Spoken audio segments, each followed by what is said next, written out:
నామమును ఉన్నతమైన నామముగా ఈ లోకములో ఉంచడానికి యేసు ప్రభువు ఈ లోకానికి వచ్చాడు. రెండవది, ఎందుకు?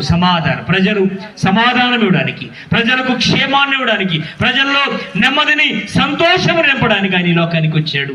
మూడవది, ఎందుకు ఆయన ఈ లోకానికి వచ్చాడంటే తన ప్రజలను పాపము నుండి, చెడు వ్యసనాల నుంచి, పాపపు మార్గము నుంచి, చెడు ఆలోచనల నుండి రక్షించడానికి ఆయనే లోక రక్షకుడుగా ఈ లోకానికి దిగి వచ్చాడు.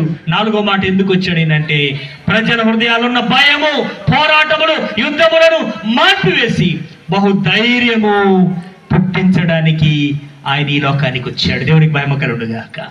నా ప్రేమ దేవునికి వెళ్ళారా, ఈ ధైర్యం ఇచ్చే దేవుడు, ఈ భయమును పోగొట్టే దేవుడు, ఈ లోకములో భయమును పోగొట్టే దేవుడు, లేకపోతే ఈ లోకములో నెమ్మదినిచ్చే దేవుడు, సమాధానం ఇచ్చే దేవుడు, సంతోషం ఇచ్చే దేవుడు, ఈ రాత్రి దేవుడిని హృదయంలోనికి ఆహ్వానించు.